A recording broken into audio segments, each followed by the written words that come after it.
In a small town surrounded by thick forests and hills, there lived a girl named Liza.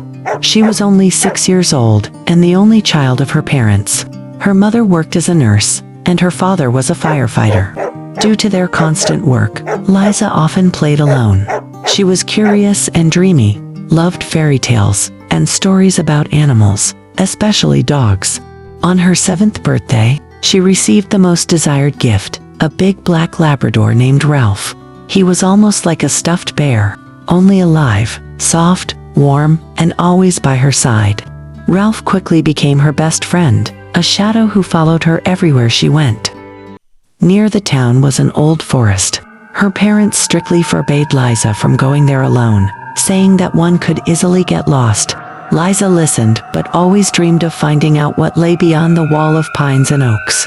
One autumn day, when the leaves started to fall, she was playing with Ralph in the yard, and the ball accidentally rolled toward the forest. The girl ran after it, not noticing she had wandered too far.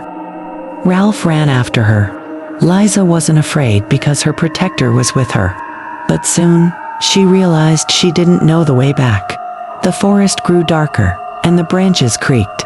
Somewhere in the distance, an owl hooted. Liza pressed herself to Ralph. He sensed her anxiety and started barking, but no one was nearby. As night fell, a storm began.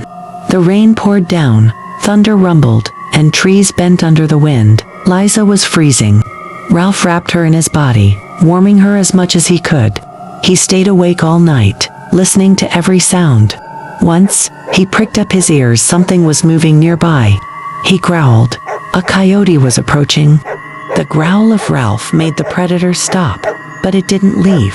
It circled around them. Then Ralph stood between Liza and the animal. He was ready to protect her until the end. When the coyote lunged, Ralph attacked with fury. It was a fierce fight, but Ralph managed to drive the creature away. He was bitten, but he stood his ground. The next morning, Liza woke up and saw that Ralph was injured. He was breathing heavily, but kept wagging his tail when she petted him. The girl cried. She felt guilty for bringing them here, but Ralph didn't blame her. He just continued to protect her. In the distance, shouts were heard. It was the rescuers and her parents. They found them only because Ralph had been howling all night, signaling for help. When they were found, he weakly rose and licked Lisa's cheek. He was rushed to the veterinary clinic. Ralph was on the brink of death. The veterinarians did everything they could. Liza sat by the window of the hospital and prayed. Days dragged on slowly.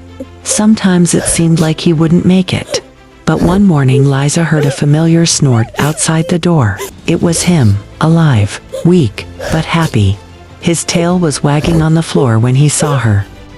The story of Liza's rescue and Ralph's heroism spread across the town. He was recognized as a hero.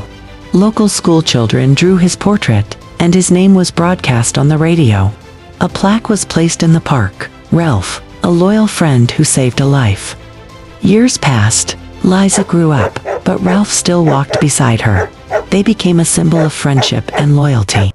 Even when Ralph grew old, he still greeted her at the school doors, wagging his tail happily. When he crossed over the Rainbow Bridge, Liza planted a tree in the park. Under it was a plaque. "Thank you for being my light in the darkest night." If Ralph could speak, he would say that he never felt fear that night in the forest. He knew one thing. His girl was nearby, and she needed him. His heart beat only for her. He didn't think about whether he would defeat the coyote, he just protected her. He heard her sobs, felt how she trembled. That gave him strength. His howl in the night wasn't for other dogs, but for people, so they could come to help. I know that not all heroes wear capes. Some have wet noses and soft ears. My Ralph didn't just save my life. He taught me to believe that even in the darkest circumstances, someone can be there to protect you. He is gone, but every time I look at the sky or walk through the autumn forest, I feel him beside me. I haven't forgotten him, and I never will. Liza graduated from university and returned to her hometown to become a veterinarian. She treated animals with the special warmth that only someone who had once been saved could give. On her desk always stood a photo of Ralph. The one where he, as a puppy, lay at her feet. People could feel she was special. And she always told the story of Ralph, inspiring others.